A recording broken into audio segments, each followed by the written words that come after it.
క్రీస్తు విజ్ఞాన మహాసభ మనమేం పెట్టి ఏం చెబుతారు అని చాలామంది ఆలోచిస్తూ ఉంటారు. సహజంగా యేసుక్రీస్తుల వారు అనగానే ఈ ప్రపంచానికి అర్థమైంది ఒక మతస్థాపకుడిగా చూస్తారు చాలామంది. అంటే యేసుక్రీస్తుల వారు ఒక మతాన్ని పెట్టారు, ఆ మతంలోనికి కొంతమంది వెళ్ళారు అని మాట్లాడుతూ ఉంటారు. నిజానికి క్రైస్తవ్యము మతమా, బైబిలు మత పుస్తకమా, లేదా బైబిలులో మన బ్రతుకుకి సంబంధించిన మాటలు ఏమైనా ఉన్నాయా, మన జీవితానికి సంబంధించిన మాటలు ఏమైనా ఉన్నాయా? ఇది మనం ఆలోచించుకోవాలి. ఎందుకంటే ఈరోజు లోకాన్ని చూస్తున్నప్పుడు ఎక్కువ మంది బైబిలును అర్థం చేసుకున్న వారి సంఖ్య తక్కువ, అపార్థం చేసుకున్న వారి సంఖ్య ఎక్కువ.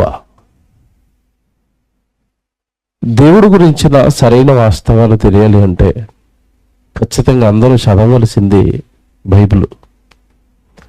దేవుడు ఎవరో తెలియాలి అంటే చదవవలసింది బైబిల్. మనిషి ఎందుకు పుట్టాడో తెలియాలి అంటే చదవవలసింది బైబిల్. మానవ దేహం ఇలాగే ఎందుకు నిర్మించబడింది అన్నది అర్థం కావాలి అంటే చదవవలసింది బైబిల్. మానవ దేహం నీకు ఎలాగొచ్చిందో నీకు తెలియాలి అంటే నువ్వు చదవవలసింది, వినవలసింది బైబిల్. మనిషి భూమి మీద 60-70 సంవత్సరాలు మాత్రమే బ్రతుకుతాడు, తర్వాత చనిపోయి ఎక్కడికి వెళ్ళిపోతున్నాడో తెలియదు. అది తెలియాలి అంటే చదవవలసింది బైబిల్. మనిషి తల్లి గర్భం నుండి దేహం దాల్చి లోకానికి వస్తాడు. ఈ లోకానికి మనిషి రాక మునుపు, మనిషి పుట్టక మునుపు ఎక్కడున్నాడో తెలియాలి అంటే చదవవలసింది బైబిల్. అంటే ఓవరాల్గా నేను చెప్పేది ఏంటి అంటే మానవ జీవితానికి అవసరమైన వాస్తవాలు మనిషికి అర్థమయ్యేటట్టుగా చెప్పగలిగిన గొప్ప పుస్తకం, దైవ గ్రంథం బైబిల్. అలాగే మీ కళ్ళ ముందు కనబడుతున్న ఈ ప్రకృతి, మీ కళ్ళ ముందు కనబడుతున్న ఈ జీవులు, పైనున్న ఆకాశం, క్రిందున్న నేల, మీరు తింటున్న తిండి, త్రాగుతున్న నీళ్లు, పీల్చుకుంటున్న గాలి, మీరు వంట చేసుకోవడానికి వాడుకుంటున్న అగ్ని, ఇవన్నీ ఎలా కలిగాయి, ఎవరు కలిగించారు, ఇవన్నీ మనుషులకు ఎందుకు సేవ చేస్తున్నాయి, ఇదంతా తెలియాలి అంటే చదవవలసింది బైబిల్. అంటే నేను మోరల్గా నేను ఏం చెప్పాలనుకుంటున్నాను అంటే మనం అనుకున్నట్టుగా బైబిల్ ఏమో ఒక మతానికి సంబంధించిన పుస్తకం కాదు. భూమి మీద ఉన్న ఈ 200కు పైగా దేశాలలో ఉన్న ఆరిన నేల మీద మనిషి, మానవ దేహం ఎత్తిన ప్రతి ఒక్కరూ చదవవలసిన, వినవలసిన మాటలు బైబిల్లో ఉన్నాయి. కారణం ఏంటంటే మీ కళ్ళ ముందు కనబడుతున్న ఈ సృష్టి ఏదైతే ఉందో, ఈ సృష్టిని ఈరోజు భూమి మీద ఉన్న ఈ 800 కోట్ల మంది ప్రజలను పుట్టించిన దేవుడు రాయించిన గ్రంథం బైబిల్. ఇది మత పుస్తకం ఎలా అవుతుంది? మనిషి యొక్క బ్రతుకు పుస్తకం, మానవుడు ఎందుకు పుట్టాడో చెప్పే పుస్తకం, మానవుడు మరణించి ఎక్కడికి వెళుతున్నాడో చెప్పే పుస్తకం, కళ్ళ ముందున్న ఈ సృష్టి అంతా కూడా ఎవరు కలిగించారో నీకు చెప్పే పుస్తకమే బైబిల్. ఇప్పుడు బైబిల్ తెరవగానే ఇక్కడ నాకు తెలిసి నేను రాగానే అందరిని గమనించాను, చాలా కొద్దిమంది బైబిల్ తెచ్చారు. బైబిల్ తెరవగానే బైబిల్లో ఏమి ఇదొక కొత్త మతం అన్న పుస్తకం, ఈ బైబిల్ తెరవగానే ఇది ఒక కొత్త మతం, ఈ మతంలోకి రండి అని బైబిల్లో ఉండదు. మీరు బైబిల్ ఇలా ఓపెన్ చేయగానే మొదటి పేజీలో మొదట ఏమని రాయబడి ఉంటుందో తెలుసండి బైబిల్లో? ఆదికాండం 1వ అధ్యాయము 1వ వచనం. అంటే బైబిల్ దేనితో ప్రారంభమవుతుంది? మొట్టమొదటి వాక్యం. అసలు బైబిల్ దేనితో ప్రారంభమవుతుంది అంటే మొదటి వాక్యం ఏమని ప్రారంభమవుతుందో చూడండి బైబిల్లో. ఇది ఒక మతము అన్నట్టుగా బైబిల్ ప్రారంభమవుతుంది. ఆదికాండం 1వ అధ్యాయము 1వ వచనం. అంటే మొదటి పుస్తకం, మొదటి మాటే. బైబిల్ ఏమనుందో తెలుసండి? ఆది యందు దేవుడు భూమి ఆకాశములను సృజించెను. ఎంత బాగుంది! ఏమనుందండి బైబిల్లో? ఆది యందు దేవుడు భూమిని ఆకాశాన్ని సృజించాడు. అంటే ఏం చెప్తున్నాడు అంటే, ఇదిగో మీరు అనుభవిస్తున్న ఈ భూమి, మీకు పైన కనిపిస్తున్న ఈ ఆకాశము, దీనిని ఎవరైతే కలిగించారో సృష్టికర్త దేవుడు, ఆయన రాయించిన పుస్తకమే బైబిలు. చూసారు ఎలా ఉంది బైబిలు? బైబిలు అనగానే ఇంతకాలం మనం విన్నది వేరు, బైబిల్ గురించి మాట్లాడుకున్నది వేరు, బైబిల్లో ఉన్నది వేరు. బైబిలు ఆకాశం గురించి, ఈ భూమి గురించి మాట్లాడే పుస్తకం. భూమి అనగానే మీరు ఏం అర్థం చేసుకోవాలి అంటే, భూమి మీద ఉన్న గ్రామాలన్నీ వస్తాయి, భూమి మీద ఉన్న రాష్ట్రాలన్నీ వస్తాయి, భూమి మీద ఉన్న దేశాలన్నీ వస్తాయి, భూమి మీద ఉన్న ఖండాలన్నీ వస్తాయి. దేవుడు ఈ టోటల్ భూగోళం గురించి మాట్లాడుతున్నాడు. బైబిలు ఈ భూగోళం మొత్తం గురించి మాట్లాడుతుంది, పైన ఆకాశం మొత్తం గురించి మాట్లాడుతుంది. మనుషులు అనుభవిస్తున్న పంచభూతాలు అంటారు చూశారు, భూమి, ఆకాశం, ఏమంటే గాలి, నీరు, అగ్ని, పంచభూతాలు అంటారు కదా. వీటి సృష్టికర్త ఎవరో, వీటిని కలిగించి దేవుడు మీకు ఎందుకు ఇచ్చాడో చెప్పే పుస్తకం బైబిల్ అంటే. క్రీస్తు విజ్ఞాన మహాసభ అని మేము ఎందుకు పెడతాము అంటే, లోకము నేర్పని జ్ఞానం మనిషికి తెలియని సంగతులు చెప్పే మంచి సభలండివి, జ్ఞానం చెప్పే సభలివి. మనిషిని అజ్ఞానంలో నుంచి జ్ఞానం వైపు మళ్లించే సభలివి. మనుషులకు ఆకాశాన్ని ఎవరు చేశారు అంటే, ఎవరి దగ్గర ఉంది ఆన్సరు? ఏ దేశానికి ఆ దేశం ఆకాశాన్ని పంచుకున్నాయి, సముద్రాలను పంచుకున్నాయి, భూములు పంచుకున్నాయి, ఇది మా రాష్ట్రం, ఇది మా దేశం అని ఎవరికి వాళ్ళు విడగొట్టుకుని అనుభవించుకుంటున్నారు తప్ప, దీనిని కలిగించింది ఎవరో, దీనిని చేసింది ఎవరో ఎవరని చెప్తారు? భూమి గురించి, ఆకాశం గురించి. దేవుని పిల్లలారా, బైబిల్లో ఇప్పుడు ఒక మాట చూపిస్తాను మీకు, చాలా జాగ్రత్తగా వినాలి. నేను చెప్పే ప్రతి మాట మీరు ఆలోచించాలి, కాస్త జ్ఞానంతో, కాస్త ఆలోచనలతో, తెలివితో నేను చెప్పే ప్రతి మాట మీరు ఆలోచించండి. కీర్తనల గ్రంథం 100వ కీర్తన చదువుతాం అందరం. బైబిల్ తేనోళ్ళు కొంచెం జాగ్రత్తగా వినండి, తెచ్చిన వాళ్ళు చదువుతారు. కీర్తనల గ్రంథం 100వ కీర్తన బైబిల్లో చదువుదాం.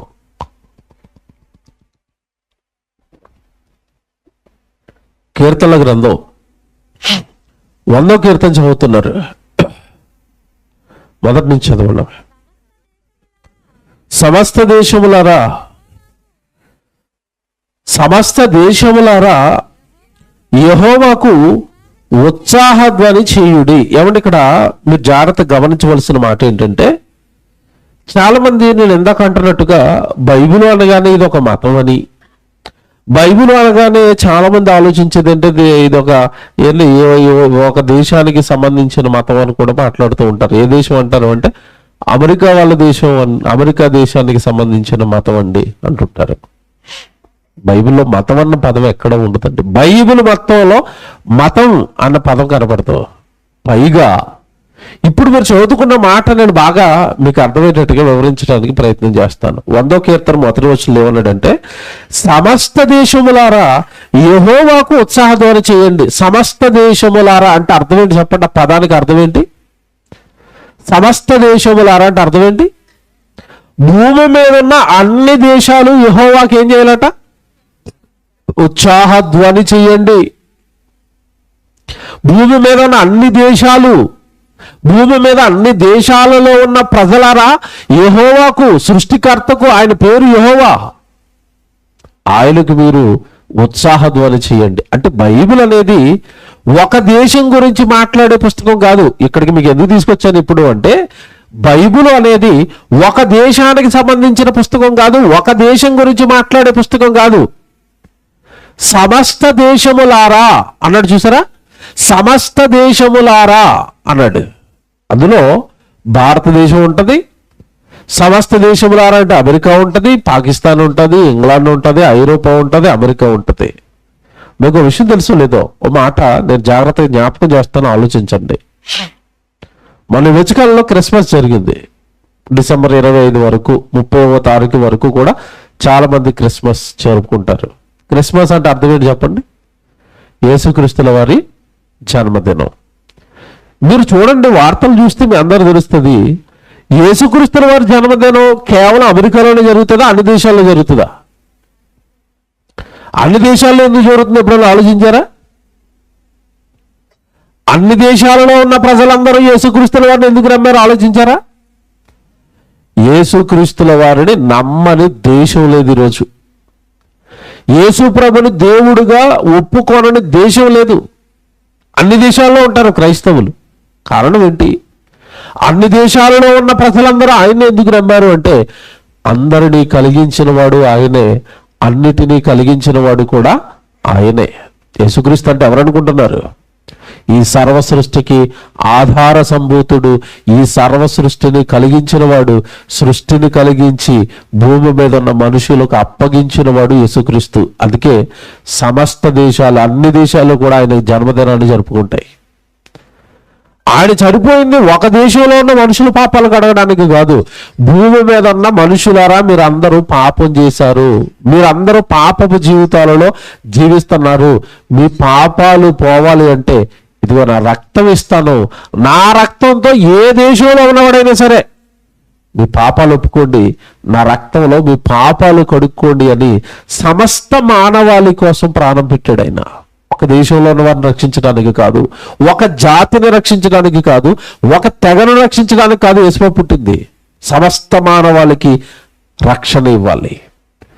సమస్త మానవాళి గురించి ఆయన ఎందుకు ఆలోచిస్తున్నాడు అంటే, ఈ సమస్త మానవాళిని కలిగించిన పరలోకపు తండ్రి ఉంటే ఆ తండ్రికి జ్యేష్ఠ కుమారుడే యేసుక్రీస్తుల వారు. ఆయన అప్పగించాడు ఈ బాధ్యత, నా పిల్లలందరినీ నువ్వే ప్రాణం పెట్టి కాపాడాలి అని. ఆయన గురించి ఇప్పుడు మనం చదువుకుంటున్నాం. ఆయన యెహోవా తండ్రి. యెహోవా ఉన్నాడు, తండ్రి ఉన్నాడు, ఆయన పిల్లలు భూమి మీద ఉన్న మనుషులంతా. అందుకే యేసు ప్రభు భూమి మీద ఉన్నప్పుడు ప్రార్థన చేయటం నేర్పమంటే ప్రార్థన చేశాడు. నాకు తెలిసి ఈ ప్రాంతంలో ఎక్కువగా పరలోకపు ప్రార్థన చేస్తారు, అవునా? అందులో మొదట ఏమని పిలుస్తారు చెప్పండి? ఏమని పిలుస్తారు? పరలోకమందున్న మా తండ్రి. యేసు ప్రభు దేవుణ్ణి ఏమని పిలవమంటున్నాడు? పరలోకమందున్న మా తండ్రి. చూసారా, పరలోకంలో ఉన్న దేవుణ్ణి ఏమని పిలవమంటున్నాడు? తండ్రి. తండ్రి, దేవుడిని తండ్రి అని పిలవండి, ఆయన పిల్లలు మీరంతా అని చెప్పాడు. ఎవరైనా చెప్పారండి ఇలాగా? ఇంత మంచి మాటలు ఏ గ్రంథంలోనైనా, ఏ పుస్తకంలోనైనా మీకు దొరికాయా? దేవుణ్ణి తండ్రి అనండి, భూమిని చేసిన ఆయన్ని, సూర్యుని చేసిన ఆయన్ని, ఆకాశాన్ని చేసిన ఆయన్ని దేవుడిని తండ్రి అని పిలవండి అని మంచి మాటలు, గొప్ప మాటలు బైబిల్లో మాత్రమే మీకు కనిపిస్తాయి. దేవుని పిల్లలారా, తిరిగి మీరు 100వ కీర్తనకు వస్తే, సమస్త దేశములారా మీరు యెహోవాకు ఏం చేయాలి? ఉత్సాహధ్వని చేయండి. అంటే అర్థం ఏంటంటే, ఒక దేశానికి సంబంధించిన మాటలు కాదు బైబిల్లో ఉన్నవి, ఒక దేశస్థులకు చెప్పిన మాటలు కాదు బైబిల్లో ఉన్నవి. బైబిల్ అనేది ఒక దేశానికి సంబంధించిన పుస్తకం కాదు, బైబిల్ అనేది ఒక మతానికి సంబంధించిన పుస్తకం కాదు. అన్ని దేశాలలో ఉన్నవారు చదివే పుస్తకం, అన్ని దేశాలలో ఉన్న ప్రజలందరినీ కలిగించిన పుస్తకం, అన్ని దేశాలలో ఉన్న ప్రజలందరూ వాడుకుంటున్న ఈ ప్రకృతిని కలిగించిన దేవుడు రాయించిన గ్రంథం బైబిల్ అనేసరికి. ఎందుకంటేనండి, కొంచెం పల్లెటూరులోకి వైపుకి వెళ్ళిపోయేసరికండి ఇది మరీ ఎక్కువగా ఒక అపోహ. బైబిల్ అనగానే మంద కాదు, బైబిల్ అనగానే ఏదో విదేశాల పుస్తకం, బైబిల్ అనగానే వేరే మతస్థుల పుస్తకం, మనం వేరు వాళ్ళు వేరు.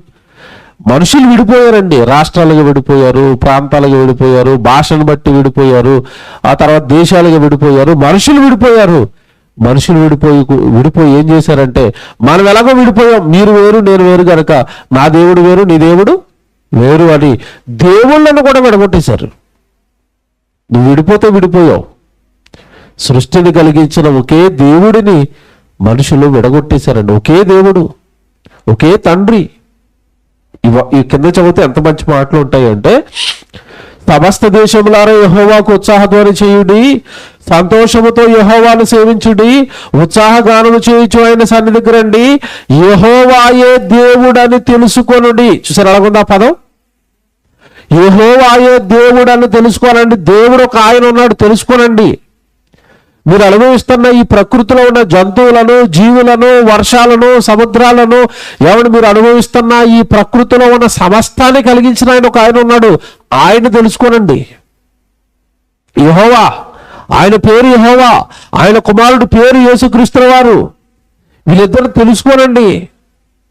యెహోవాను తెలుసుకోనండి ప్రజలారా, యెహోవాను తెలుసుకోనండి. మాకు ఎలాగండి తెలుస్తాడు అంటే, 66 పుస్తకాల మహాజ్ఞాన గ్రంథం బైబిల్లో ఉంది.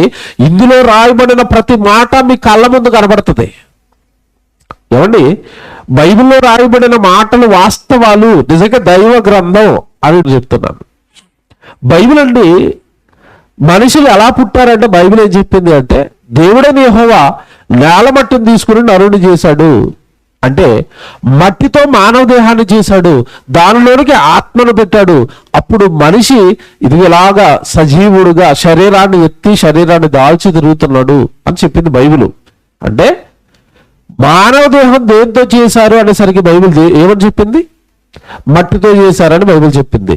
ఇప్పుడు మీరు బాగా ఆలోచించండి, నేను చెప్పేది ఆలోచించండి కాస్త. బైబిల్ ఏమంటుందంటే మట్టి దేహం, మానవుడు దేహం యొక్క మెటీరియల్ మూలం ఏంటంటే మట్టి అని బైబిల్ చెప్పింది. మీరు ఎవడు బాగా చేతి మీద కానీ ఎక్కడైనా బాగా నీళ్లు వేసుకుని బాగా తడుపుకుని బాగా ఇలా రఫ్ చేశారనుకోండి, దేహం నుంచి రాలిపడేది ఏంటి చెప్పండి? ఏం రాలిపడుతుంది? బంగారం వస్తుందా? వెండి వస్తుందా? ఏం రాలుతో చెప్పండి? ఎవరైనా మీలో శుభ్రంగా 2-3 రోజులు స్నానం చేయకండి. ఇంకా బాగా ప్రాక్టికల్గా అర్థం అవ్వాలంటే 2-3 రోజులు స్నానం మానేయండి. శరీరం అంతా ఎలా ఉంటుందంటే జిడ్డెక్కిపోయి కొంపుగా ఉంటుంది కదా, అప్పుడు ప్రతి అవయవాన్ని ఇలా రుద్దుతూ ఉండండి. నడ్డి మీద, చేతుల్లోను, కాళ్ళు రుద్దుతూ ఉంటే మీకు కిలోలు పడుతుంది. ఏం పడుతుంది? మట్టి. దేవుడు దేహాన్ని దేంతో చేశానని చెప్పాడు తెలుసండి బైబిల్లో. ఒకసారి బైబిల్ చూస్తారు. ఇప్పుడు ఆదికాండం 2వ అధ్యాయం 7వ వచనం చూడండి. ఆదికాండం 2వ అధ్యాయం 7వ వచనం చూడండి. దేవుడైన యెహోవా నేల మంటితో నరుణ్ణి నిర్మించాడు. చూసారా, దేహాన్ని దేంతో చేశాడట? మట్టితో, నేల మట్టితో. మీ శరీరం నలిపితే ఏం రాలుతుంది? చూసారా ఎంతమంది బైబిల్. అందుకే బైబిల్ దైవ గ్రంథం అని మేము నమ్ముతాం. ఎందుకంటే బైబిల్లో ఏదైతే రాసుందో అదే మీ జీవితంలో జరుగుతుంది. బైబిల్లో దేవుడు ఏదైతే చెప్తాడో అదే మీ కళ్ళ ముందు ఉంటుంది. బెస్ట్ ఎగ్జాంపుల్ చెప్పాను ఒకటి. దేహాన్ని నేల మట్టితో చేశాను అన్నాడు. దేహం నలుపుతుంటే ఏమొస్తుంది? మట్టి. పోనీ మీకు ఇంకా అర్థం కావాలి అంటే, చచ్చిపోయిన తర్వాత శవాన్ని పాతేసిన తర్వాత ఒక 6 నెలల తర్వాత, సంవత్సరం తర్వాత అక్కడ తవ్వేమనుకోండి, దేహం ఉంటుందా? మట్టి అయిపోద్దా? ఎందుకు మట్టి అయిపోయింది? మన్నైనది కనుకట వలె మరలా మంటికి చేరును. బైబిల్లో దేవుడు రాశాడు, శాసనం అది. అది మన్ను తిరిగి మళ్ళీ ఏమైపోవాలట? మట్టికి చేరిపోవాలి అన్నాడు. అందుకే సంవత్సరం తర్వాత తవ్వితే శవాన్ని పాతి పెట్టిన దగ్గర మీకు ఏమైనా కనపడుతుందా? మళ్ళీ మట్టి అయిపోద్దా? మట్టి ఎందుకు అయిపోయింది? విచిత్రం ఏంటంటే, మీకు బాగా వినండి, ఓ మంచి మాట చెప్తాను, వినండి, ఆలోచించండి. నువ్వు మట్టి, తిరిగి కలిసిపోయింది మళ్ళీ అక్కడ మట్టిలో. మట్టిలో కలిసిపోతే 60-70 ఏళ్ళు ఉంటుంది. ఈ మట్టికి బంగారం కావాలి బతకడానికి. బాగా ఆలోచించండి. మనుషులకి ఏం కావాలి? 7 వారాల నగలట, వడ్డానాలు కావాలి, నక్లెస్లు కావాలి, చెవిలీలు కావాలి, ముక్కులకు కావాలి, చేతికి 5 వేలు ఉంటే 5 ఉంగరాలు కావాలి, బంగారం ఏం కావాలట? బంగారం పెట్టుకుంటే నువ్వు బంగారమా? నువ్వు మట్టి. 60-70 సంవత్సరాల తర్వాత మట్టిలోకి వెళ్ళిపోతావు నువ్వు. ఏంటోనండి, మట్టి లోక సంబంధమైనవన్నీ కోరుకుంటుంది. నాకు బంగారం కావాలి, నాకు వెండి కావాలి, నాకు డబ్బులు కావాలి, నాకు 100 ఎకరాల పొలం కావాలి, పెద్ద కాస్ట్లీ ఏమండి బాగా విలువైనవన్నీ నాకు కావాలి. నువ్వు విలువైనవాడువా? నువ్వు మట్టికి ఎందుకండి ఇవన్నీ? తినడానికి తిండి, కట్టుకోవడానికి బట్టలు, అన్న వస్త్రములు గలవారమై ఉండి వాటితో మనము తృప్తి పొంది ఉందని బైబిల్లో ఉంటది. అన్నము, వస్త్రం, దట్స్ ఆల్ అని చెప్పింది బైబిల్. ఎందుకంటే నువ్వు ఉండవు కదా, ఏమి కూర్చుకొని అనుభవించడానికి నువ్వు ఉంటావా? ఈరోజు కొన్ని కోట్ల రూపాయలు కూర్చుకుంటున్న ధనవంతులు ఉంటున్నారా, చచ్చిపోతున్నారా? మీరు చెప్పండి. చచ్చిపోయేటప్పుడు ఏమైనా పట్టుకుని వెళ్తున్నారా? 100 కేజీలు బంగారం పట్టుకెళ్తున్నారా? ఎవరైనా 4 కార్లు పట్టుకుని వెళ్ళిపోతాడా? ఓ 2 ఎకరాలు భూమి పట్టుకుని వెళ్ళిపోతాడా? చచ్చిపోయేటప్పుడు ఏమైనా పట్టుకెళ్తాడా? ఏం పట్టుకెళ్ళడా? ఏమి పట్టుకెళ్ళినప్పుడు బ్రతుకున్నంతకాలం ఆనందంగా ఉండొచ్చు కదా, బ్రతుకున్నంతకాలం సుఖంగా ఉండొచ్చు కదా. అత్యాశలకు వెళ్ళిపోయి ఏమండి, ఈరోజు మనుషుల మధ్యలో జరుగుతున్న ఈ గొడవల, మనుషుల మధ్యలో జరుగుతున్న ఈ యుద్ధాల, మనుషుల మధ్యలో ఈ ప్రేమలు లేకపోవడానికి, ఈ సఖ్యతలు లేకపోవడానికి గల కారణం డబ్బు ఆశ, ధనాపేక్ష సమస్త కీడులకు మూలం అని చెప్పింది బైబిల్.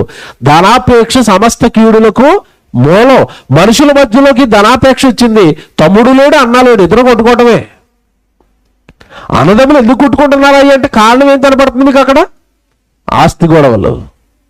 అన్నదమ్ములు కొట్టుకుంటున్నారు, అక్క చెల్లెలు కొట్టుకుంటున్నారు, తండ్రి పిల్లలు కొట్టుకుంటున్నారండి. మనుషులు కొట్టుకుంటున్నారు, చంపుకుంటున్నారు, దూరం అయిపోయారు. దేనికోసం అంటే ఈడేమో 60-70 ఏళ్ల తర్వాత మట్టిలోకి వెళ్ళిపోతాడు. మట్టిలోకి వెళ్ళిపోతానన్న నిజాన్ని మరిచిపోయి 60-70 ఏళ్ళు అందరితోనూ ప్రేమానురాగాలు కలిగి అందరికీ పుట్టించిన దేవుడి గురించి చెప్పి చక్కగా బ్రతకవలసిన వాడండి ఈ కక్షలతో, కార్పణ్యాలతో, పనికిరాని వాటి కోసం కొట్టుకొని చంపుకొని మనుషులు చచ్చిపోతున్నారు. దేవుడు పిల్లలారా, దేవుడు ఎంత స్పష్టంగా రాశాడు అంటే మీరు యెహోవాయే దేవుడు అని తెలుసుకోవాలంటే ఆయనే మిమ్మల్ని పుట్టించాడు. ఎలా బ్రతకాలో కూడా ఆయనే చెప్పాడు. మీ ఇష్టం వచ్చినట్టుగా బ్రతకండి. మీ దేహాలు మీవి కాదు.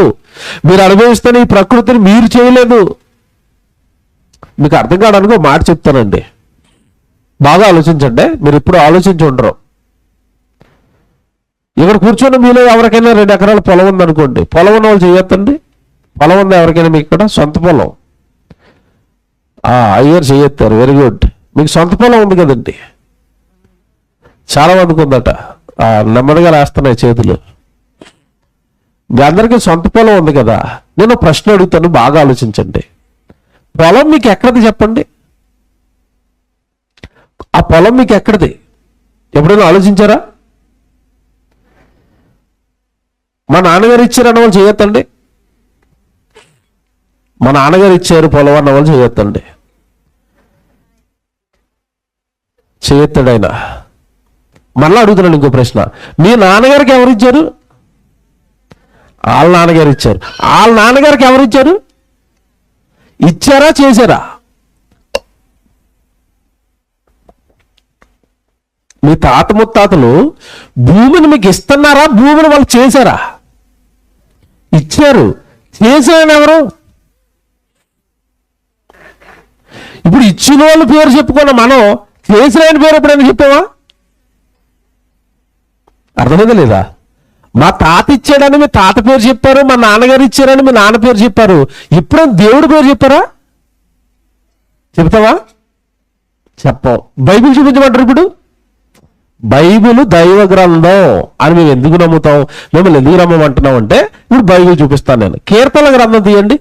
మీరు వచ్చేటప్పుడు అందరూ బైబిల్ తెచ్చుకుంటే ఇలాంటి ఆనుముత్యం లాంటి మాటలన్నీ మీకు దొరుకుతాయి. మా ప్రార్థనలకు వచ్చేటప్పుడు ఖచ్చితంగా బైబిల్ తెచ్చుకొని రావాలా. మంచి ఆనుముత్యాలు లాంటి మాటలు చూపిస్తాం బైబిల్లో మీకు, ఎప్పుడు ఎవరో చెప్పనివి. కీర్తనల గ్రంథం 115వ కీర్తన 16వ వచనం చూద్దాం. బాగా వినాలే. బైబిల్ లేని వాళ్ళు చాలా జాగ్రత్తగా వినండి. కీర్తనల గ్రంథం 115వ కీర్తన 16వ వచనం. ఆకాశములు యెహోవా వశం. అంటే ఆకాశాలు అంటే ఎక్కడున్నాయి? పైన ఉన్నాయి. అవి ఎవరి వశం అట? యెహోవా వశం. అంటే ఆకాశాలన్నింటినీ కూడా ఆయన అధీనంలో పెట్టుకున్నాడు. ఆయన అండర్లో ఉంటాయి. అక్కడికి నువ్వు వెళ్ళకూడదు. ఆకాశంలోకి మనిషి వెళ్ళకూడదు. వెళ్ళాడని బతుకుతాడు, చచ్చిపోతాడు. ఆ పైన ఉన్నదంతా ఆయన అండర్లో పెట్టుకున్నాడు. అది నేను చూసుకుంటాను. ఆయన సూర్యుడిని నేను మండిస్తాను, చంద్రుడిని నేను చేస్తాను, నక్షత్రాలు నేను చేస్తాను, మీకు ఆకాశంలో వర్షాలు నేను రెడీ చేస్తాను, మేఘాలు మీ ఊరు మీదకి నేను పంపిస్తాను. ఎక్కడో సముద్రంలో నీటిని పట్టుకొచ్చి మేఘాల రూపంలో ఇదిగో మీ జుక్కల మీదకి, తర్వాత ఈ బిచ్చుకొండ మీదకి, ఈ సావర్గా ఊరు మీదకి నేను పంపుతాను. మేఘాలు, ఆకాశం, ఈ ఆపరేషన్ అంతా నేను చూసుకుంటాను. పైన నేను చూసుకుంటాను. ఇప్పుడు కింద మాట చూడండి.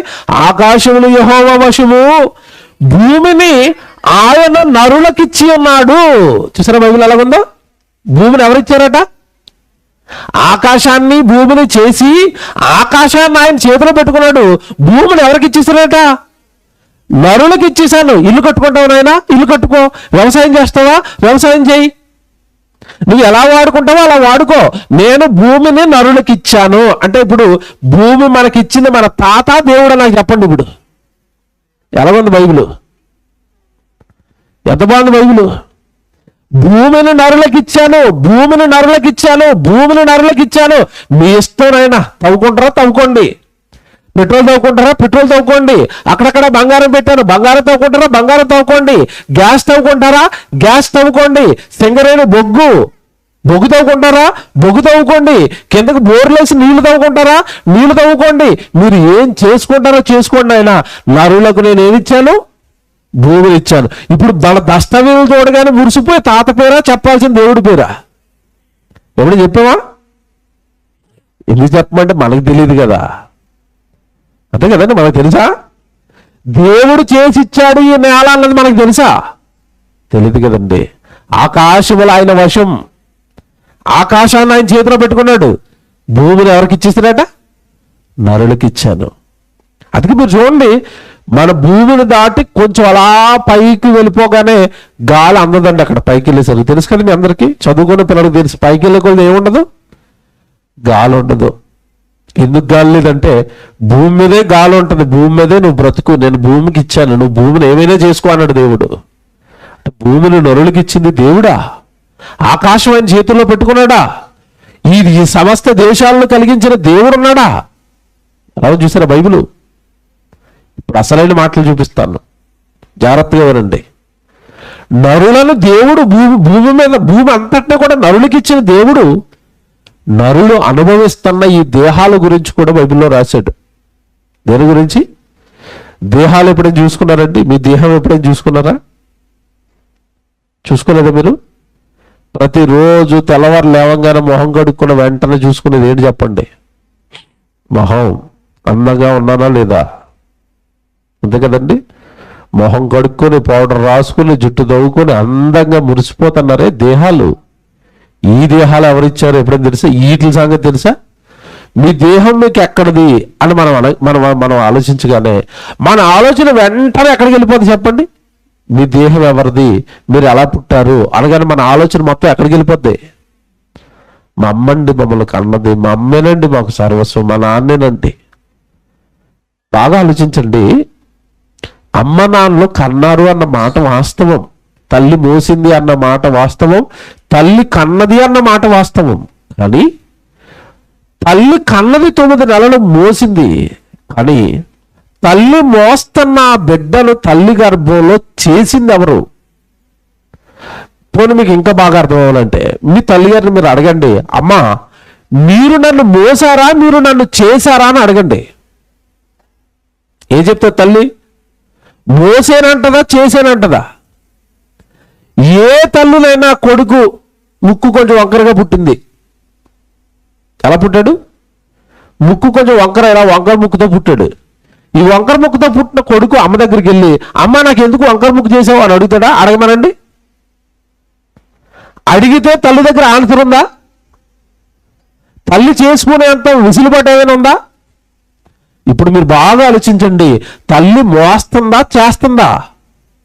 చేసింది ఎవరు? ఇప్పుడు పోనీ మీకు ఇంకా బాగా అర్థమవుదేమో.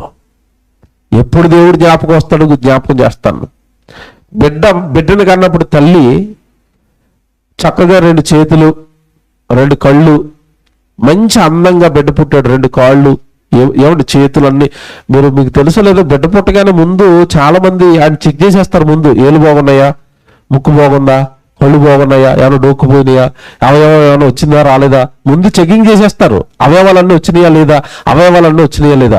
అవయవాలన్నీ బాగా వచ్చేసి బిడ్డ బాగున్నాడు అనుకోండి, ఏమైనా ఎత్తుకుంటారండి, మురిసిపోతారు, తల్లికి చూపిస్తారు, అమ్మ నీ పోలికే అంటారు. తండ్రికి చూపిస్తారు, ఇదిగో రండి వీడు నీ పోలికే, మురిసిపోతా ఉంటారు. ఏం బాగుంటే? అవయవాలు అన్నీ బాగుంటాయి. వాడు ఒక చెయ్యి లేకుండా పుట్టాడు, అప్పుడు ఏమంటారు? అమ్మ అచ్చం నీ పోలికే, నీకు చేయలేదు, నీకు చేయలేదు అంటారా? చెయ్యి తెగిపోయేసరికి, బిడ్డకు చెయ్యి లేకపోయేసరికి ఎవరు జ్ఞాపకం వస్తారు? దేవుడు. చూసారా? అందరికీ మంచి బిడ్డలు ఇచ్చిన దేవుడు నాకు మాత్రం చెయ్యలేని బిడ్డలు ఇచ్చాడండి అంటే చెయ్యి తెగిపోతే గుర్తొచ్చాడా? ఎవరు? అన్నీ ఉంటాయి. అమ్మ పోలిక, నాన్న పోలిక. చూసారండి మనిషి అంత దుర్మార్గుడు. దుర్మార్గులండి మనుషులు, మంచోళ్ళు కాదు. నరులకు భూమినిచ్చారు అన్నాడు. ఏనాడు భూమిని ఇచ్చిన దేవా వందనాలు స్తోత్రాలని ఒక్కరు కూడా వ్యవసాయం చేసేటప్పుడు ఆయనకి నమస్కారం పెట్టలేదు, పెట్టారా? ఆయన పూజించలేదు, పూజించారా? దేవుణ్ణి పూజించరండి. అవయవాలన్నీ తల్లి గర్భంలో ఆయన కట్టిందండి. 270 రోజులండి, 9 నెలలు కష్టపడ్డాడండి, 10 నెలలు కష్టపడ్డాడండి తల్లి గర్భంలో మన దేహాలు కట్టడానికి. ఏనాడైనా దేవా స్తోత్రం ఇంత మంచి దేహాన్ని కట్టారు అని మనుషులు ఎవరైనా అంటారా? మీకు మాట చెప్తాను. ఇప్పుడు బైబిల్ అనగానే ఇందా చెప్పాను కదా, ఏదో మత పుస్తకం అని ఆలీళ్ళు చెప్పిన మాటలు అస్సలు నమ్మకండి. మీ కళ్ళ ముందు కదులాడుతున్న ప్రతి దాని గురించి స్పష్టంగా చెప్తుంది బైబిల్. ఈ దేహం గురించి ఎలా మాట్లాడిందో శాస్త్రం పుట్టకముందు, మళ్ళీ చెప్తున్నాను నేను, ఈ మధ్యకాలంలో శాస్త్రం పుట్టి ఎక్స్రేలు కనిపెట్టిన తర్వాత, స్కానింగ్లు కనిపెట్టిన తర్వాత రక్తం ఉందని, ఎముకలు ఉన్నాయని, మాంసం ఉన్నాయని ఈ మధ్యకాలంలో శాస్త్రం చెప్పిందండి. బైబిల్లో క్రీస్తుకు పూర్వం, యేసుక్రీస్తుల వారు పుట్టక మునుపు నుంచే బైబిల్ ఉంది. పాత నిబంధన అంటారు దాన్ని. క్రీస్తుకు పూర్వం 1500 సంవత్సరాల క్రితం బైబిల్లో ఒక మాట రాయబడింది మానవ దేహం గురించి. అప్పటికి శాస్త్రం లేదు, అప్పటికి ఎక్స్రే మిషన్ రాలేదు, అప్పటికి స్కానింగ్ మిషన్ రాలేదు. సృష్టిని కలిగించిన సృష్టికర్త మానవ దేహం గురించి ఈ సైన్స్ పుట్టక మునుపే బైబిల్లో ఏమని రాయించారో ఒక మాట చూపిస్తాను ఇప్పుడు మీకు. యోబు గ్రంథం చూడండి, అందరూ యోబు గ్రంథం చూడండి. దేహం గురించి ఎంత మంచి వివరణ ఇస్తున్నాడు చూడండి దేవుడు. యోబు గ్రంథం 10వ అధ్యాయం 8వ వచనం చూడండి అందరూ. యోబు గ్రంథం 10వ అధ్యాయము 8వ వచనం అండి. యోబు గ్రంథం 10వ అధ్యాయం 8వ వచనం. నీ హస్తములు నాకు అవయవ నిర్మాణం చేశాయి, నన్ను రూపించి ఉన్నాను. చూసారా, ఇక్కడ మీరు బాగా పట్టుకోవాల్సిన పదాలు ఉన్నాయి. ఏంటి అవి అంటే, నీ హస్తములు దేవా, నీ హస్తాలు, నీ చేతులు నాకు అవయవ నిర్మాణం చేశాయి. అవయవాలు అంటే కళ్ళు, ముక్కు, కాళ్ళు, చేతులు, వేళ్ళు, వీటన్నిటిని కలిపి ఏమంటారు? అవయవాలు. ఈ అవయవాలను ఎవరి చేతులు చేసాయట? దేవా, నీ హస్తములు నాకేం చేశాయి? అవయవ నిర్మాణం. అవయవ నిర్మాణం. నీళ్ళు ఎవరు కట్టారు? నీళ్ళు ఎవరు కడతారు? మీరు కట్టుకుంటారు. స్కూలు బిల్డింగ్ కదండి ఇది. ఈ స్కూల్ బిల్డింగ్ ఎవరు కట్టారు?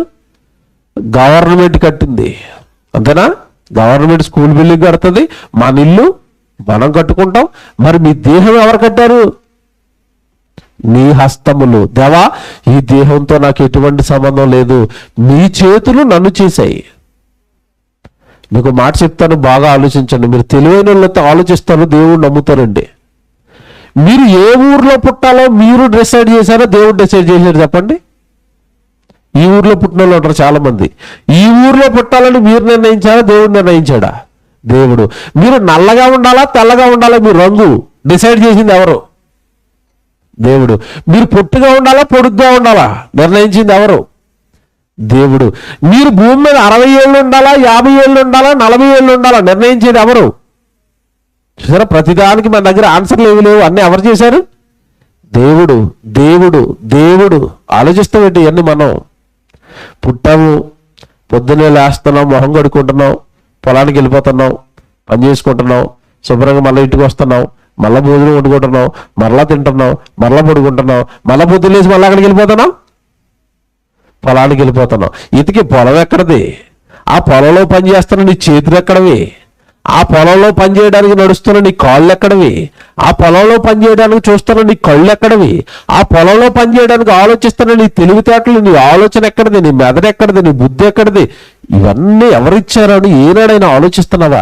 మనిషి పుట్టాడండి, దేవుడిచ్చిన ప్రకృతిని అనుభవిస్తున్నాడు, దేవుడిచ్చిన దేహాన్ని అనుభవిస్తున్నాడు తప్ప మనుషులు ఆలోచించటం మానేశారు, దేవుడిని అర్థం చేసుకోవటం మానేశారు.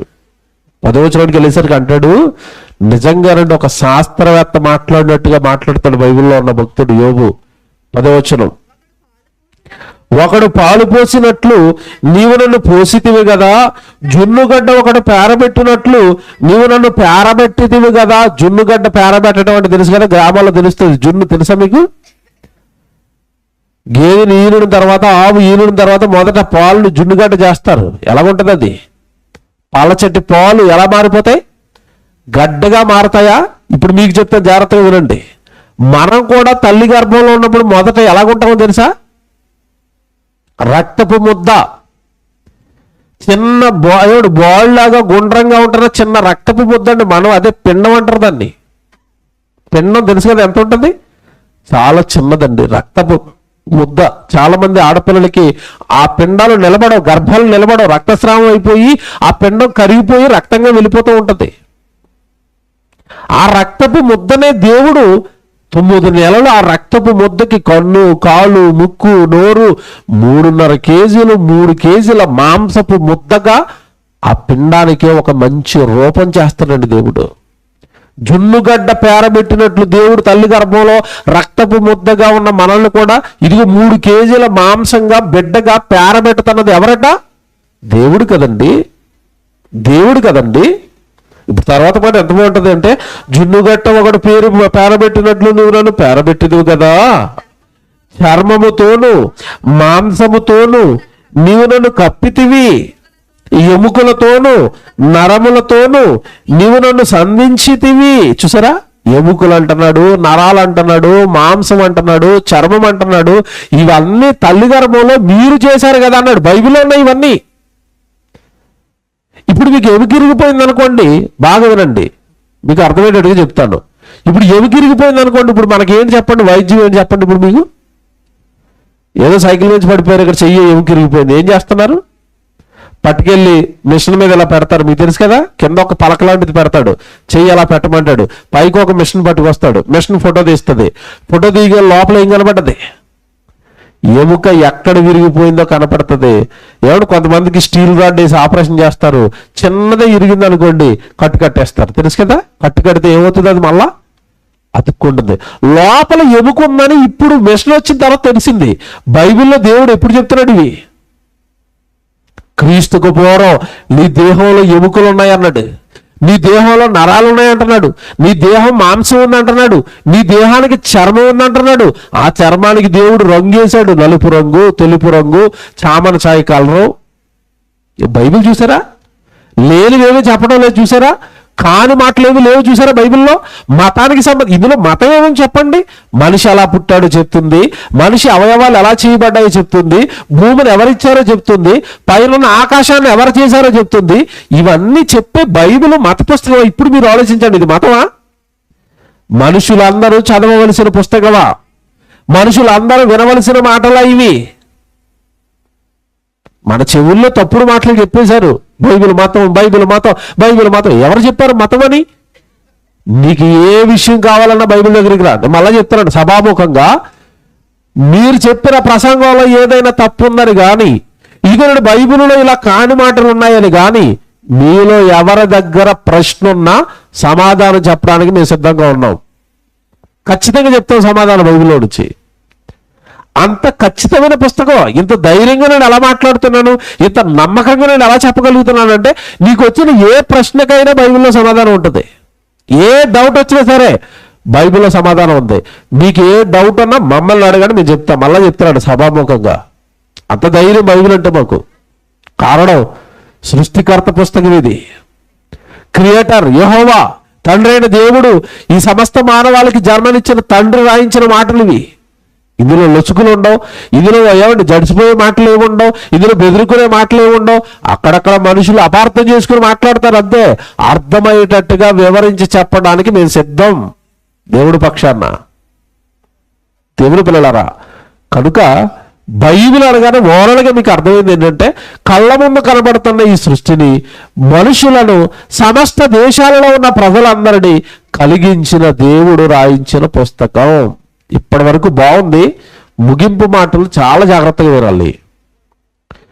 సృష్టిని కలిగించాడు దేవుడు, దేహాలను కలిగించాడు దేవుడు. మరి ఎందుకండి ఈ దేహాలను, సృష్టిని దేవుడు కలిగించి మనుషులకు ఇచ్చాడు? చివరి మాటలు చెప్పి ముగిస్తాను. ఎందుకు ఇచ్చాడు దేవుడు ఇవన్నీ?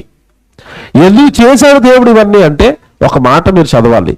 కొరింథీయులకు రాసిన మొదటి పత్రిక, కొరింథీయులకు రాసిన మొదటి పత్రిక 6వ అధ్యాయము 18-19 వచనాలు చదువుదాం. కొరింథీయులకు రాసిన మొదటి పత్రిక 6వ అధ్యాయము 18 వచనం అండి. జారత్వమునకు దూరముగా పారిపోండి, వ్యభిచారాలు చేయొద్దు. జారత్వం లేదా వ్యభిచారం, ఈ రెండు ఒకటేనండి. మీరు వ్యభిచారాలకు దూరంగా పారిపోండి. మీ దేహాలతో తప్పుడు పనులు చేయకండి, మీ దేహాలతో పాపాలు చేయకండి, మీ దేహాలతో నేరాలు చేయకండి. జారత్వానికి దూరంగా పారిపోండి, వ్యభిచారానికి దూరంగా పారిపోండి. పాపాలు చేయకండి మీ దేహాలతో, తప్పులు చేయకండి మీ దేహాలతో, హత్యలు చేయకండి మీ దేహాలతో.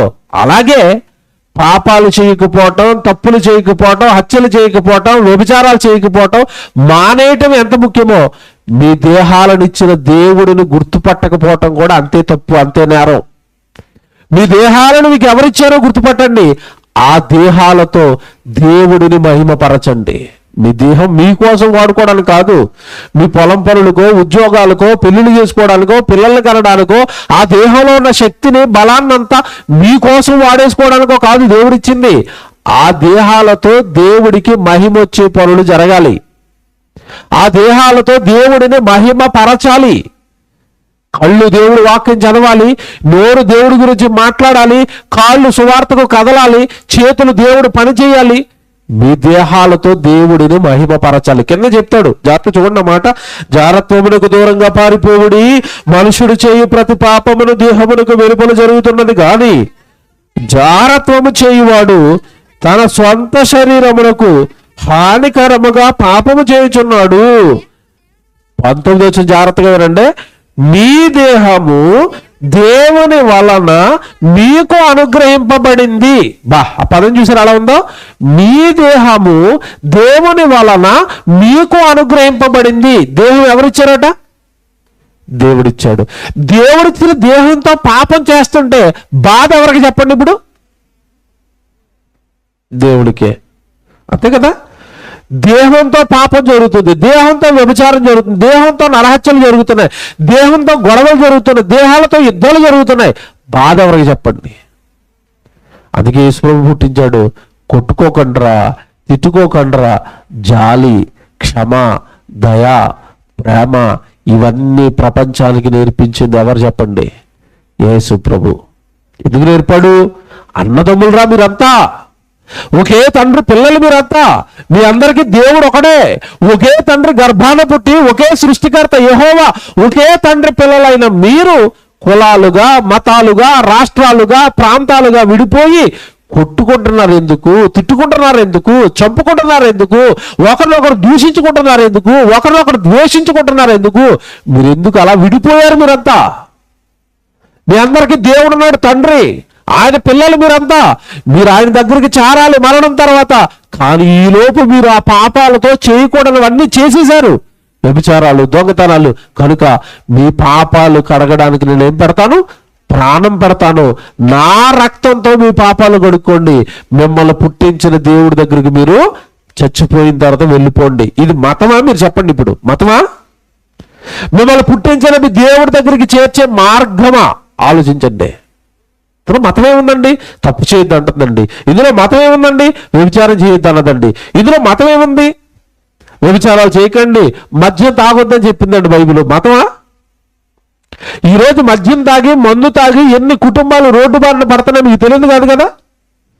మందు తాగి ఆ వ్యక్తి చచ్చిపోతే ఆ కుటుంబం అంతా ఎన్ని కష్టాలు పడుతుందో మీకు తెలియదు కాదు కదా? త్రాగుబోతులు మార్చింది, వ్యభిచారులు మార్చింది, తిరిగిబోతులు మార్చింది, హత్యలు చేస్తున్న వాళ్ళు మార్చింది. యేసుక్రీస్తుల వారి ప్రేమ మాటలు మనుషులను మార్చి ఎవరు దేవుడి దగ్గర ఎంతో మంచి వాళ్ళుగా తీర్చిదిద్ది నిలబెడుతుంటే బైబిలును మతం అంటున్నారేంటి? బైబిల్ విదేశీ పుస్తకం అంటున్నారేంటి?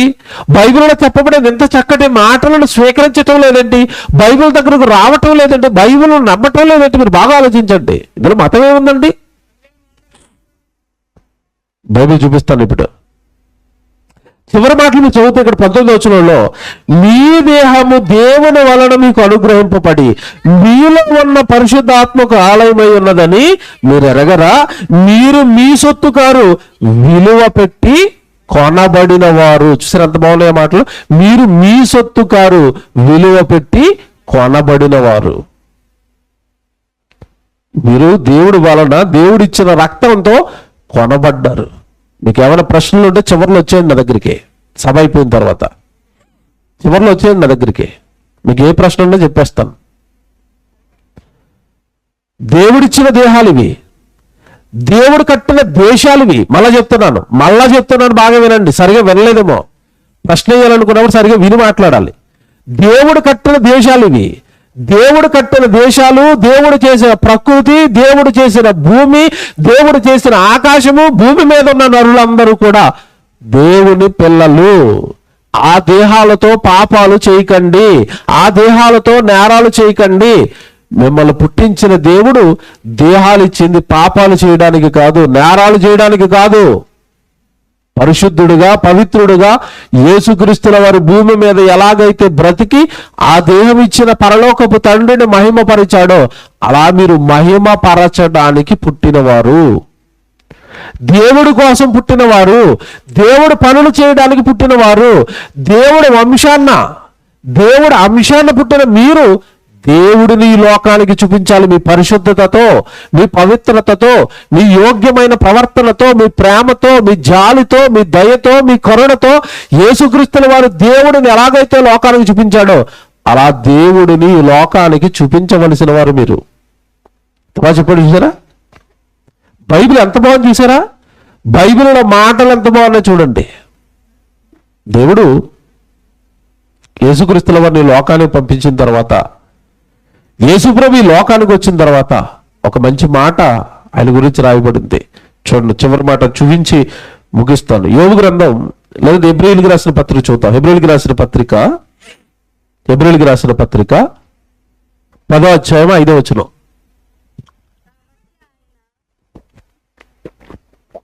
కాబట్టి ఆయన ఈ లోకమందు ప్రవేశించినప్పుడు ఇలాగ చెప్పుచున్నాడు, బలియు అర్పణయు నీవు కోరలేదు గాని నాకొక శరీరమును అమర్చితివి. బలి అర్పణను కోరటం లేదు తండ్రి. ఒకప్పుడు మన పూర్వీకులకండి ఒక భయం ఉండేదండి. మన తాత ముత్తాతల కాలంలో ఉండేది. ఇప్పుడు ఎక్కడ ఉందండి? ఆ భయాలన్నీ పోయాయి కదా. ఒకప్పుడు మన పూర్వీకులు పాపానికి భయపడేవారు. మన గ్రామం కానీ, మన కుటుంబం కానీ, మన కుటుంబంలో ఉన్న మనుషులు ఏమైనా పాపాలు చేశారేమోనని దేవుడికి జంతు బలులు, పక్షి బలులు ఇచ్చేవారు. వాటి రక్తాన్ని చిందించేవారు పాపాలు కడుక్కోవాలన్న ఉద్దేశంతో. ఇప్పుడు ఎక్కడున్నాయి? అంతా సెల్ ఫోన్లు ఇవ్వం కదా. తెల్లవారులు వేస్తే వాట్సాప్, ఫేస్బుక్, యూట్యూబ్. ఇంకెక్కడ పాపాలు? ఇంకెక్కడ పాప భీతి? నేను ఏమైనా తప్పు చేశానేమో, నా కుటుంబంలో ఉన్న వాళ్ళు ఎవరైనా పాపాలు చేశారేమో, ఈ పాపాలకి దేవుడైనా ఆయన ఏమైనా శిక్ష విధిస్తాడేమో, ఈ భయాలు ఈ రోజు మనుషులకి ఎక్కడున్నాయి? లేవండి. అందుకే చెప్తున్నాడు అక్కడ, బలియు అర్పణయు నువ్వు కోరలేదు కానీ నాకు ఒక శరీరమును అమర్చితివి. నీవు అమర్చిన శరీరం ఈ లోక పాపాల నిమిత్తం తండ్రి. పూర్ణ హోమములను, పాప పరిహారార్థ బలులను నీకు ఇష్టమైనవి కావు. అప్పుడు నేను గ్రంథపు చుట్టలో నన్ను గూర్చి వ్రాయబడిన ప్రకారము దేవా నీ ఇష్టం నెరవేర్చడానికి ఇదిగో నేను వచ్చాను. జాగ్రత్తగా వినండి, బలులేస్తే పాపాలు పోవు, అది అయిపోయింది. ఒక మనుషుడు నీ పాపాల నిమిత్తం బలైపోవాలి. అది నీ ఇష్టం. నీ ఇష్టం నెరవేర్చడానికి, దేవుడిగా నీ ఇష్టం నెరవేర్చడానికి నా దేహాన్ని వాడుతున్నాను తండ్రి. నీ దేహం ఎందుకు వాడతావు? దేవుడి ఇష్టం నెరవేర్చడానికి నీ దేహం వాడుతున్నావా? ఎవడు ఈరోజు మీరు ఉదయకాలం నుంచి మీరు ఈ గ్రామంలో ఉన్న వాళ్ళకి తెలుస్తుంది. మా పిల్లలు, మా సంఘస్థులు హైదరాబాద్ మహాపట్టణం నుండి ఆటోలు వేసుకుని వచ్చి ఇదిగో ఈ రాట్లు పాతారు. నేను వచ్చేసరికి తవ్వుతున్నారు, కర్రలు పాతారు, లైట్లు కట్టారు, స్టేజ్లు వేశారు. అక్కడ మీరు అందరికీ వంట చేశారు. వాళ్ళ దేహాలు దేవుడు పనికిచ్చారు. కారణం ఏంటి తెలుసండి? మన పనుల కోసం మాత్రమే కాదు, మన దేహాలు ఎవరికి ఉపయోగపడాలి? దేవుడి పనికి ఉపయోగపడాలి, దేవుడు సువార్తకు ఉపయోగపడాలి. సాయంత్రం అయ్యేసరికి దేవుడు పిల్లలు వస్తారు, వాళ్ళకి లైటింగ్ పెట్టాలి, వాళ్ళకి భోజనాలు పెట్టాలి అని ఎక్కడండి వాళ్ళ హైదరాబాద్ పట్టణాన్ని విడిచిపెట్టి వాళ్ళ ఉద్యోగాలకు సెలవులు పెట్టి వాళ్ళ పిల్లలకి సహా తీసుకుని వచ్చారు. కారణం సత్యం అర్థమైంది, నిజం అర్థమైంది. లోకం కోసం బ్రతకటం లేదండి. లోకంలో బ్రతికితే మీరు బ్రతికిన తర్వాత ఇప్పుడు చూపిస్తాను అసలు మాట. నేను ఇన్ని మాటలు చెప్పినా దేవుడిని నమ్మను, దేవుడి కోసం నా జీవితాన్ని ఇవ్వను, దేవుడి కోసం నా దేహాన్ని ఇవ్వను, దేవుడి కోసం నా కాలాన్ని ఇవ్వను అంటే జడ్జిమెంట్ మాట ఒకటి చూపించి ముగించాలి. నేను దేవుడి కట్టిన దేహం నీ కోసం వాడుకోవడానికి కాదు, నువ్వు సంపాదించడానికి కాదు, నీ భార్యను సంతోషపెట్టడానికి కాదు, నీ పిల్లల్ని సంతోషపెట్టడానికి కాదు, నీ బంధువులను సంతోషపెట్టడానికి కాదు. నీ దేహము దేవుని వలన మీకు అనుగ్రహింపబడింది. దేహం ఇచ్చిన దేవుడు నీ దేహంతో ఆనందించాలనుకుంటున్నాడు. ఇగో నాలాగా వాక్యం నేర్చుకుని మాట్లాడతావా? నాలా బైబిల్ నేర్చుకుని గ్రామానికి వెళ్ళి మాట్లాడతావా? పొంగిపోతాడు నీ దేహాన్ని బట్టి. లేదా వచ్చే ప్రజలందరికీ వంట చేశారు కదా, దేవుడి పిల్లలకి వంట చేసి పెడతావా? దేవుడి పిల్లలకి ఇదిగో ఇక్కడ సౌండ్ బాక్సులు పెట్టి పని చేశారు కదా, అలా దేవుడి కోసం నువ్వు ఏదైనా పని చేస్తావా? నీ దేహాన్ని దేవుడి కోసం వాడతావా? దేవుడు ఆనందిస్తాడు. లేదా చివరి మాట, నేను సుఖిస్తాను లోకంలో, నేను తింటాను, నేను కూర్చుకుంటాను, నేను సంపాదించుకుంటాను, నేను నా పిల్లల్ని చదివించుకుంటాను, నా పిల్లలకు ఉద్యోగాలు, మాకు తిండి, మాకు చదువు, తెల్లవారు లేస్తే ఇదే ధ్యాస అనుకుంటూ లోకం కోసం బ్రతికేస్తావా? చూపించవలసిన చివరి మాటలు ఉన్నాయి. చివరి మాట యోబు గ్రంథం 21వ అధ్యాయం 13వ వచనం అందరు తీయండి. యోబు గ్రంథం 21వ అధ్యాయం 11 చూద్దాం. 11 నుంచి 11 యోబు గ్రంథం 21వ అధ్యాయం 11వ వచనం ముగింపు మాట అండి. ఇది చివరి మాట, జాగ్రత్తగా వినండి. వారు తమ పిల్లలను మందలు మందలుగా బయటికి పంపుదురు, వారి పిల్లలను నటనము చేయుదురు. చూసారా, వాళ్ళ పిల్లలను మందలు మందలుగా ఎక్కడ పంపిస్తున్నారట? బయటికి, లోకంలోనికి. చదువుకోండి, వెళ్ళండి, ఉద్యోగాలు చేయండి. పిల్లల్ని దేవుడిచ్చాడు, వాళ్ళకి దేవుడి గురించి నేర్పవా? పిల్లలకి దేవుడిచ్చాడు, వాళ్ళకి దేవుడి వాక్యాలు చెప్పించి వాళ్ళతో దేవుడి మాటలు చెప్పించవా? మా పిల్లల్ని వదిలేమనుకోండి, ఇక్కడ సండే స్కూల్ పిల్లల్ని మాతో పాటు వచ్చారు 4-5 పిల్లల్ని ఇక్కడ నిలబెట్టి మైకిస్తే నేను ఎలా ప్రసంగం చేస్తున్నానో వాళ్ళు అలా ప్రసంగం చేస్తారు. మా పిల్లలు డ్యాన్సులు వేయరండి, మా పిల్లలు గెంతరు, మా పిల్లలు ఎగర్రు. ఇక్కడ వదిలితే పిల్లల్ని నేను ఎలాగ వాక్యం చెప్తున్నానో బైబిల్ పట్టుకుని వాళ్ళు వాక్యం చెప్తారు ఇక్కడ నిలబడి. కారణం, వాళ్ళకి వాక్యం నేర్పిస్తున్నాం. వాళ్ళు పుట్టించింది దేవుడు. చిన్ననాటి నుండి వాళ్ళకి ఏమి నేర్పించమని చెప్పాడు తెలుసా బైబిల్లో? వాడు కూర్చుండినప్పుడు, లేచినప్పుడు, వాడు పండుకున్నప్పుడు నా గురించి మాట్లాడండి, నా వాక్యం నేర్పండి వాడికి అన్నాడు. పిల్లల్ని వదిలితే మా పిల్లల్ని మైకిచ్చి వాక్యం నేర్పుతారు. వాళ్ళు వాక్యం చెప్తారు మీ అందరికి, ఇక్కడ కూర్చొని మీ అందరికి. లోకంలోనికి పంపడానికి కాదు నీకు పిల్లల్ని ఇచ్చింది, వాళ్ళకి దేవుడి గురించి నేర్పాలి. వాళ్ళకి దేవుడి పక్షాన్ని ఒక బాణంగా తయారు చేసి విడిచిపెట్టాలి. నీ దేహం ఎలాగో ఉపయోగపడలేదు, నీ పిల్లల దేహాల గురించి అయినా ఆలోచించాలి కదా. లోకానికి పంపిస్తారా? అయిపోయింది. ఒకటి, పిల్లల్ని లోకానికి ఇస్తున్నారట. ఎప్పుడు చూడండి తల్లిదండ్రుల నుండి చదువులు, ఉద్యోగాలు, వ్యాపారాలు. దేవుడిచ్చాడు పిల్లల్ని. గర్భఫలం యెహోవా ఇచ్చు బహుమానం. మరి ఆ బహుమానాల మీద ఆయనకి ఏమి ఆశ ఉండదా? నువ్వు డాక్టర్ అయిపోరా, నువ్వు యాక్టర్ అయిపోరా, నువ్వు లాయర్ అయిపోరా, నిన్ను పుట్టించిన దేవుడు ఏడుస్తూ ఉంటాడు రా. ఇదా నేర్పేది? ఇదా నేర్పుతావు పిల్లలకి? చూపిస్తాను ఇప్పుడు బైబిల్, జాగ్రత్తగా వినండి. వారు తమ పిల్లలను మందలు మందలుగా బయటికి పంపుదురు, వారి పిల్లలు నటనము చేయుదురు. పిల్లలు ఏం చేస్తున్నారట? యాక్టింగ్ అండి. పిల్లలు నటన నేర్చుకుంటున్నారు లోకానికి వెళ్ళి. ఇది కాదు నేర్పవలసింది, ఒరిజినల్ నేర్పు. దేవుడు ఉన్నాడని చెప్పు, ఆకాశం ఆయిందని చెప్పు, నేల ఆయిందని చెప్పు, నీ దేహం ఆయిందని చెప్పు. ప్రతిరోజు 3 పూట్ల వాడు తిండి తింటున్నాడు కదా, ఆ తిండి పెడుతున్న దేవుడు అని చెప్పు. గాలి పీల్చుకుంటున్నాడు కదా, గాలి దేవుడిదే అని చెప్పు. అన్ని ఆయనే ఇచ్చాడు, ఆయన కోసం బ్రతకాలి రా అని చెప్పు. నటన, యాక్టింగ్ నేర్పకు. లోకమంతా నటిస్తుంది. ఈ లోకపు నటన గతించుచున్నది. బైబిల్ 60-70 ఏళ్ళు అయితే ఈ నటనకు తెరాడిపోద్ది. అప్పుడు ఒరిజినాలిటీ ఏంటో అర్థమవుతుంది. ఇప్పుడు నేను చెప్పిన మాటలు మీరు నమ్మినా నమ్మకపోయినా 60-70 ఏళ్ల తర్వాత మీరు కనుమూసిన వెంటనే మీ కళ్ళ ముందు దేవుడు ప్రత్యక్షం అవుతాడు. అప్పుడు మీకు ఇవన్నీ అర్థమవుతాయి. చదువుతాను కిందకి వెళ్ళేసరికి, వారు తమ పిల్లలను మందల మందలుగా బయటకు పంపుదురు, వాళ్ళ పిల్లలను నటనము చేయుదురు. 11-12 వచనం, వారు తంబురా స్వరమండములు పట్టుకుని వాయించుదురు, సానిక నాదము విని సంతోషించుదురు. అబ్బా, మనుషులకి ఏం కావాలట? సంతోషాలు. ఇప్పుడు మేము సభ పెట్టాము, రండి దేవుడి మాటలు చెప్తున్నాడు, కొద్దిమంది వచ్చారు. ఇక్కడ పెద్ద స్క్రీన్ పెట్టి సినిమా వేస్తే ఎంతమంది వస్తారు? ఎంతమంది వస్తారు? ఊరందరూ పెద్ద పెద్ద డీజే బాక్స్లు పెట్టి డాన్స్లు వేసామనుకోండి, ఎంతమంది వస్తారు? అంటే మనుషులకి ఏం కావాలి? సంతోషాలు. తంబురా స్వరమండలం, ఇన్స్ట్రుమెంట్లు, వాయిస్లు వినబడి మనుషులు డాన్సులు వేస్తూ ఉంటే, గెంతుతూ ఉంటే, ఇక్కడ ఈడు గెంతుతూ ఉంటే కింద వాళ్ళు గెంతుతూ ఉంటారు. అక్కడ ఎంజాయ్, లెట్స్ ఎంజాయ్, సంతోషించాలి. ఆ ప్రార్థనలు ఏంటంటే బాబు దేవుడు అంటారు, పాపాలు అంటారు, భక్తిగా బ్రతకమంటారు. అవి మనకెందుకు? ఎక్కడైనా రికార్డింగ్ డాన్స్ ఎడతారు చూడండి, వెళ్ళి ఎగురుదాం. ఎక్కడైనా మ్యూజికల్ నైట్ ఉందేమో చూడండి, ఎక్కడైనా పబ్బులు ఉన్నాయేమో చూడండి, ఎక్కడైనా క్లబ్బులు ఉన్నాయేమో చూడండి. స్థానిక స్వరమండలము, సితారా, ధ్వనులతో ఏం చేస్తారంటే మనుషులందరూ సంతోషిద్దాం. అంటే పుట్టింది ఎందుకోసం? ఇప్పుడు పుట్టింది ఎందుకు? తిన్నాకి, త్రాగడానికి, తిరగడానికి. Triple tea. ఇదినా తినటం, త్రాగటం, తిరగటం, ఇదిగైనా పుట్టింది.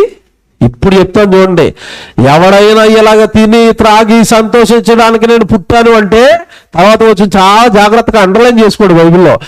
ఎవడి స్థానిక నాదము విని సంతోషించుదురు. 13వ వచనం, వారు శ్రేయస్సు కలిగి తమ దినములు గడుపుదురు. శ్రేయస్సు కలిగి తమ దినములు గడుపు. శ్రేయస్సు కలిగి అంటే ఇప్పుడు మ్యూజిక్ నైట్లకి వెళ్ళేవాడికి, తినడానికి త్రాగడానికి, విందులకి వినోదాలకు వెళ్ళేవాడి జీవితం అంతా ఎలా గడుపుతుంది? శ్రేయస్సు, హ్యాపీ, సంతోషం, ఆనందం. ఇప్పుడు చూడండి, వారు శ్రేయస్సు కలిగి తమ దినములు గడుపుదురు, ఒక్క క్షణములోనే పాతాళానికి దిగిపోతారు. ఇది దేవుడు ఫైనల్గా ఇస్తున్న జడ్జిమెంట్. భూమి మీద తినడానికి త్రాగడానికి రోజులు గడిపోవు, నెలలు గడిపోవు, సంవత్సరాలు గడిపోవు. ఒక్క క్షణంలో నువ్వు ఎక్కడికి వెళ్ళిపోతావట? పాతాళానికి వెళ్ళిపోతాడు. మనిషి పాతాళానికి వెళ్ళిపోతాడు. పాతాళం అంటే ఎలాగుంటుంది? పాతాళం అంటే ఎలాగుంటుంది? అగ్ని, ఆరని అగ్ని. చుట్టూ మనకు ముందు చచ్చిపోయి పాపాలు చేసి చచ్చిపోయిన వారి ప్రేతాత్మలు కేకలు చూపించేవాళ్ళు. ప్రొజెక్టర్లు ఇవన్నీ పోయాయి, దెయ్యం అందులో దూరింది. లేకపోతే ఆ కేకలు ఎలాగుంటాయో ప్రాక్టికల్గా చూపించేవాళ్ళు. ఇప్పుడు మనిషి మరణం తర్వాత పాతాళం ఎదురు చూస్తుంది. మళ్ళీ చెప్తున్నాను, జాగ్రత్తగా వినండి, చివరి మాట, ముగింపు మాట. మనిషి మరణం తర్వాత పాతాళం ఎదురు చూస్తుంది. మనిషి మరణం ఎప్పుడు ఎలా పలకరిస్తుందో తెలియని రోజుల్లో ఉన్నామండి మనం. తెలుసు కదా మీకు, మరణం చెప్పి వస్తుందా? రోడ్డు మీదకి వెళ్ళినవాడు క్షేమంగా ఇంటికి తిరిగి వస్తాడన్న గ్యారంటీ ఉందా?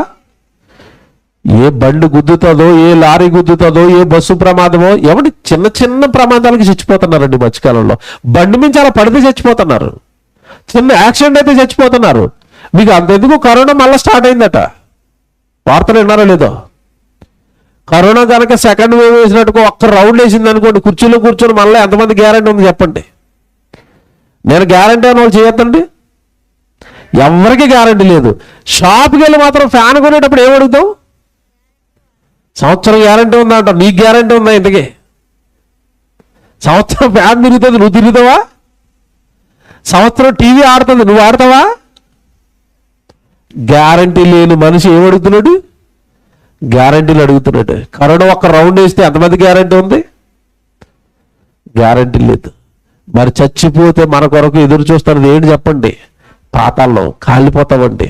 ఎందుకు దేవుడు అక్కడ వేసి కాలుస్తాడంటే, భూమి మీద ఉండగా నీకు భూమి ఇచ్చానురా, నా పంట తినేసేవరా, నా పొలాన్ని అనుభవించావురా, నా నీళ్లు త్రాగేవరా, నా గాలి పీల్చుకున్నావురా, నేను ఇచ్చిన నా దేహాన్ని నీ ఇష్టాల కోసం అనుభవించావురా. ఎప్పుడైనా నా కోసం ఒక సభ పెట్టావా? ఇలాగా నా గురించి ఎవరికైనా చెప్పావా? నువ్వు నన్ను సరిగా నమ్మావా? సర్వ సృష్టిని కలిగించిన సృష్టికర్తనైన నేను బైబిల్లో రాయించి నీ చేతుల్లో పెడితే ఎప్పుడైనా బైబిల్ చదివావా? అసలు బైబిల్లో ఏమున్నాయో చూసావా? ప్రతిరోజు తింటున్నా, త్రాగుతున్నా, సాయంత్రం ఒక గంట సేపు కూర్చుని ఎప్పుడైనా బైబిల్ చదివావా? ఇంట్లో ఒక గంట సేపు ఇంట్లో బైబిల్ ఎవరు చదివారు చెప్పండి? బైబిల్ చదవము, బైబిల్ వినం, దేవుడి గురించి తెలుసుకోము, తింటాము, త్రాగుతాము, తిరుగుతాము. అంటే ఒక్క క్షణంలో మనందరి కోసం ఏమి ఎదురు చూస్తుంది? పాతాళం. పాతాళం అనేసరికి జైలు అనుకునేరు చాలా మంది. జైలు అన్నారు, జైలుకి వెళ్తే బెయిల్ అన్న వస్తుంది. పాతాళానికి వెళ్తే నో బెయిల్, వన్ వే, అటు వెళ్ళటమే తప్ప ఇటు రావటం ఉండదు. ఇక జీవితకాలం అక్కడ కేకలు వేసుకుంటూ, అరుపులు వేసుకుంటూ, డ్యాన్సులు వేసుకుంటూ, అక్కడ వేయచ్చు డ్యాన్సులు, అక్కడ వేయండి డ్యాన్సులు ఏమన్నా ఉంటాయి. ఇక్కడ వద్దు. ఇక్కడ దేహంతో దేవుడికి మహిమ తెచ్చే పనులు చేయండి. ఇక్కడ దేహంతో దేవుడికి ఉపయోగపడే పనులు చేయండి దేవుని పిల్లలారా. కనుక మానవ జన్మ దేవుడిచ్చింది, ఈ ప్రకృతిని దేవుడిచ్చాడు, దేవుడి కోసం మహిమకరంగా బ్రతకడానికి ఇచ్చాడు, పాపాలకు దూరంగా బ్రతకడానికి ఇచ్చాడు. ఇది ఇలాంటి దేవుడు మాటలు వినడానికి ఇచ్చాడు, దేవుడి గ్రంథం చదువుకుని పరిశుద్ధంగా బ్రతకడానికి ఇచ్చాడు. కనుక ఇవన్నీ మాయ మాటలనో లేదంటే ఎవరో చెప్పిన మాయ మాటలకి నమ్మో, ఈ సత్యాలను కనుక నువ్వు నమ్మను అంటే మనం ఖచ్చితంగా వెళ్ళి పడిపోయేది ఎక్కడ? పాతాళంలో. జాగ్రత్త.